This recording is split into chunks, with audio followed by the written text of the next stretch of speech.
Ashama harka fuune hordoftotaaf daawwattoota maatii shaasheen ustuu bakkam jirtan nageenyi koo bakkuma jirtanitti isin haa gayu. Egaa hordoftotaaf daawwattoota keenya sagantaan kiyya guyyaa har'aa oduu gaddaa lama qabadhee dhufee jira. Hanga xumura sagantaa kiyyaatiin nafaana turaa isiniin jedha. Warri yeroo jalqabaatiif gara maatii shaasheen ustuu dhuftan subscribe gochuun maatii keenya dabalamaan YouTube kanas akkanaa guddatuuf like godha. Likein sun immoo namoota hedduu bira viidiyoon kun akka ga'e subscribe guddatu waan godhuuf namoonni dhageeffatan hundi keessanuu bakka like jettu san gadi qabaa isiniin jedha. Egaa hordoftotaaf daawwattoota keenya sagantaan kiyya guyyaa har'aa akkuma yaadatamu torbee lamaan dura gocha artisti Taajuu Shurrubbee raawwate sun hedduu kenna onnee keenya cabsee gadda baay'ee onnee keenya cabsee fi baay'ee xiinsammuu ilma namaa namoota yaaduu danda'an namoota duuti nama tokko itti ulfaattu yookaan nazbiin nama tokko itti ulfaattu hedduu gaddisiisee jira. Gochi sun waan artistii miti nama waa hin beekne tokko irraayyuu hin eeggamne ta'ee namoota hedduu biratti dhagamee jira. Egaa gochi sun akkuma raawwatameen ooleen bullee ammas oduun gaddaa lama tokko dubartii irratti kan raawwatame lama immoo dhiira yookaan abbaa warraa irratti kan raawwatamedha. Innis tokko inni dura guyyaa lama dura micayyoo maqaan ishee Almaaz Isheetee jedhamtu nama ishee suuraa irratti argitan kana jechuudha. Isiin abbaa warraa isheetiin walitti heerumanii erga yeroo dheeraa waliin jiraatanii booda abbaa warraa ishee nama ajjeesee mana hidhaatti hidhamee ture. Hidhaa san irraa yeroo dheeraa ture. Hidhaa san irra yeroo inni jiru haati manaa isaatuun deddeebitee gaafataa turte. Obsaan abbaa warraa kiyya kan yeroo dheeraa hidhame kun naa bahee jireenya gammachuu jireenya jaalalaa wajjin jiraanna jette abdiidhaan eeggataa ture. Akkuma isiin eegdetti innis mana hidhaa sana irraa bahee erga mana hidhaa irraa bahee wajji jiraachuu eegalanii nama sanaan yeroo baay'ee wal lolaa turanii abbaa warraa ishee saniin jechuudha. Waliin bu'anii warri ollaas firris araarsaa ture. Yeroo hedduu irra deddeebi'anii dubbatanii araarsanii turanii yeroo dhumaatiif jalaa isiin baddee jennaanii namoota naannootti jaarsatti matee naaf haa deebitu kana booda hin tuqu yeroo dhumaatiif qofa chaansii xumuraa naaf haa kennitu jedhee bifa sanaan sobee haadha warraa isaa sana kara manaa erga deebisee booda guyyoota 21 erga bulanii haaluma isa barateen yookaan amaluma isa barate sanaan haadha warraa isaa sanaan walitti bu'uudhaan haadha warraa isaa sana tumee ajjeesee kukkutee mana fincaaniitti qaama isii irraa cicciree mana fincaaniitti gatee maatiin isee haadha micayyoo isaa tana micayyoo yookaan jaartii isaa tana gaggaafataa turanii maatiin ishee jechuudha. Maatiin ishee yoo inni gaafatu isheen akka mana hin jirre akka gadaamii jirtu akka bakka kadhannaa jirtu himaafii ture. Kanuma yeroo dheeraa egaa akkas isaan jedhaa sobaa ture. Shakkuudhaan kara maatii mana isaa deemanii yoo gaafatanii qaama ishii kukkutee kan mana fincaanitti isa ajjeesee gatee jiru arganii hedduu nama gaddisiisa. Gaddi kun gadda baay'ee wannee namaa cabsu. Yaa ilma namaa namni maaliif akka garaa jabaataa jiru namaaf hin galu. Yaa Rabbi ati nagaa kennuu buusi.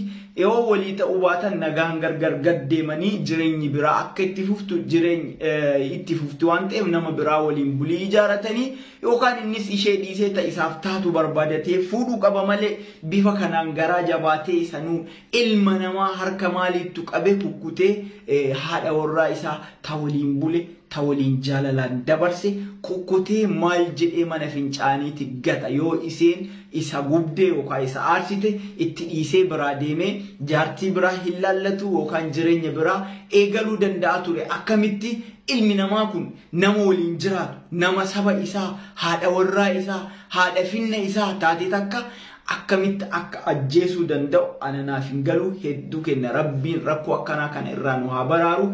Jireenyi sammaattee namni sammaatee jira.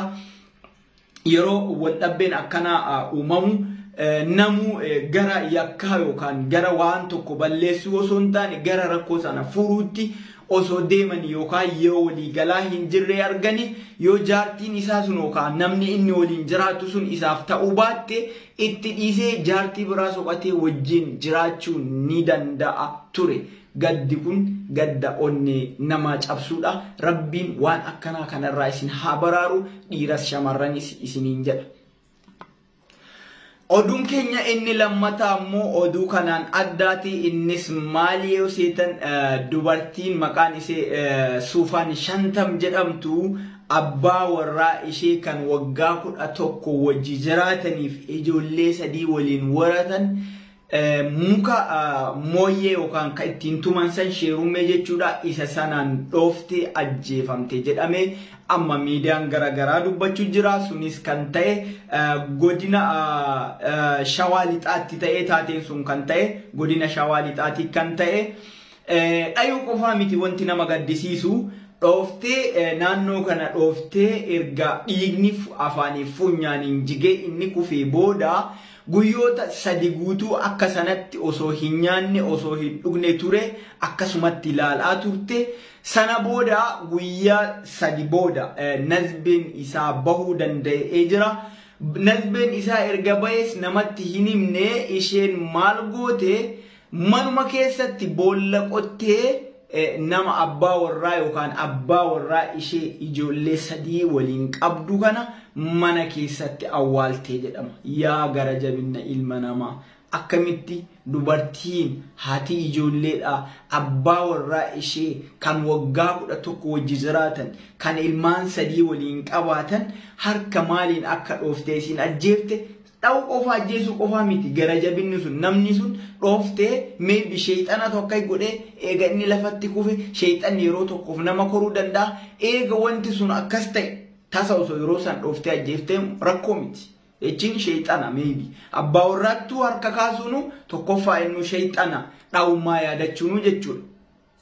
Eega dhooftee inni kufee booda maaliif guyyoota 3 sana haga inni guyyoota 3 nama garaa ilma namaa maaliittu haga dhiigni afaanii funyaaniin jigu osoo inni nyaateen dhunne guyyoota 3 sana akka sanaan turtee mana yaalaa geessuu dhabdee haga nazbeen isaa ba'u turtee jechuudha. Baay'ee nama gaddisiisa. San qofaa miti. Ka isin kana gooteef akka isin waajjira poolisaatitti jecha kennitetti halkan keessaa naannoo sa'aatii 8 kan ta'u buna naadhaabii buna dhugaa jennaaniin buna akka isin jecha kennattetti buna sana dhaabuuf kaatee jennaanii inni hillolaa natti haasaa ture saniif jecha ofirraa ittisuudhaaf yookaan na dha'uudhaaf inni gocha san inni na dha'uuf jedhee jennaani ofirraa ittisee isa dhahee yeroo 2 isa dhahee lafatti kuffisee jettee waajjira poolisaa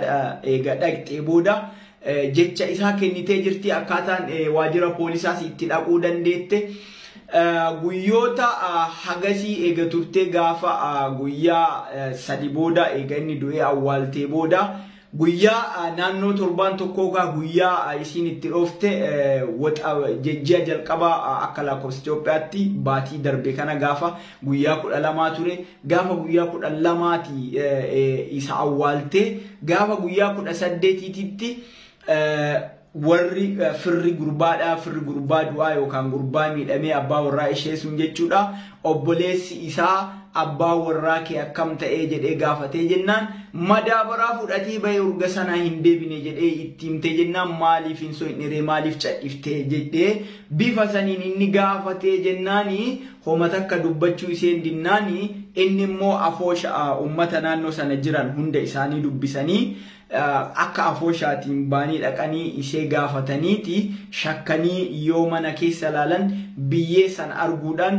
biyyee arganii biyyee isiin isa qottee keessatti awwaalte jechuudha. Waan afaan namaallee dubbachuuf namatti ulfaatu yaa jara kenna. Sana booda biyyee sana yoo isaan haadhanii jedhan foolliin reefki isaa sun hafuura dha'ee jira.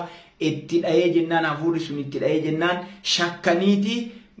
Namoota dhufan sana keessaa namni tokko waamee adda gaafatee jennaan akka dhooftee ajjeeftee bakka sanatti awwaalte ummata sanatti himte ummanni sunis achi haala saniin ishee qabuudhaan ani garuu ummata saniif galata galchaa namni nama ajjeese tokko namni si akeessa galaa dhayanii waan gooneeni waan tokko siin gooneeni bifa saniin qabanii waajjira poolisii isii geessanii waajjira poolisiis eegageettee ofirraa ittisuudhaaf inni nadhauf jedhee natti haasa'ee jennaan dhayee ofirraa difeensi godhee bifa saniin nazbeen isaa baate jettee jecha isii kana kennitee jirti. Ani garuu kanaa miti ka garaana nyaate mee jireenyaa fi dhooftee eega inni dhahame guyyaa 3 guutuu haga dhiinni afaanii funyaan hin jigu. Kanyaatee hin dhuyne yoo ishii dhoofte yookaan waajjira poolisii dhayxee beeksisuu turte yookaan jaarsa naannoo warra ummata naannoo ollaa ishee sanatti himtee wanni akkanaa kun raawwatamee jira yookaan kufeeyyuu takka akkana ta'e jedhee akka nazbeen isaa sun hin duuneef osoo ummata sanitti beeksifte ta'e tarii nazbeen isaa guyyaa 3 san keessatti osoo hin bahin turte yoo mana yaalaa dhaqe waan dhukkubbii sana irraa dandamatee lubbuun isaa jiraachuu mala. Garuu garaa jabaattee haati manaatun waan akkanaa kana raawwachuu cakkaanyummaa yookaan gara jabeenni akkanaa kun maaliif akka ummata keenya keessa deddeebi'aa jiru namaan galu yaa ummata keenya yaa shamarran yaa dhiira keessattuu warra dhiiraa gochoota akkanaa kana irraa of qusadhaa gara jabummaa akkanaa kana irraa of qusadhaa jireenyi itti fufti yoo haati warraa sun siin taane taate itti dhiisi.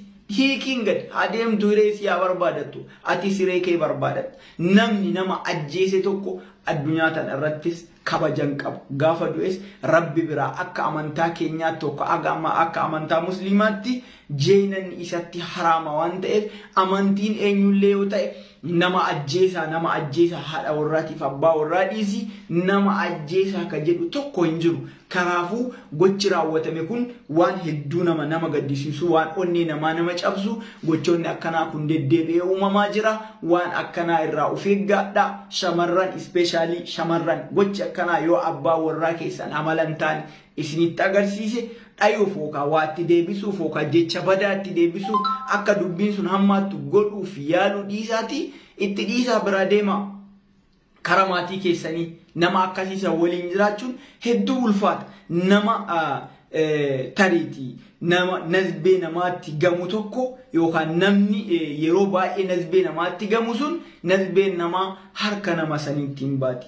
Ilma namaa kamuu nazbeen ilma namaa harkatti ba'uun lola keessattuu nazbeen ilma namaa harka namaatti ba'uun haraama guddoodha. Rabbiin nazbee keessan nazbee ilma namaa harka namaatti hin baasinaa jireenyi isinitti ulfaachuu malti obsa barbaachisa keessattuu jireenya abbaa warraatiif haadha warraa jidduu qormaanni hedduu ni uumama addunyaan tun addunyaa qormaataa waan ta'eef obsanii wal danda'anii wal wajjin deemuun immoo dirqama jireenyaati waan ta'eef gara nazbee wal balleessu gara wal ajjeesuu gara addunyaa tanarraa wal dhabamsiisuu osoo hin taane gara sammuu keessan bal'iftanii waan pozitiivii ta'e tokko waan sammuu keessanii nagaa tokko yaaduun jireenyi keessan akka itti fufsiisu godha jireenyi keessan jireenya gammachuu akka isiniif ta'u godha. Kanaafuu gochoota akkanaa kanarraa of qusadhaa garaa walitti hin jabaatinaa jedha dhaamsi kiyya kanuma galatooma nagaannaaf jiraadha YouTube subscribe godhaatii akka namni hedduu laalunaaf godha galatooma like godha.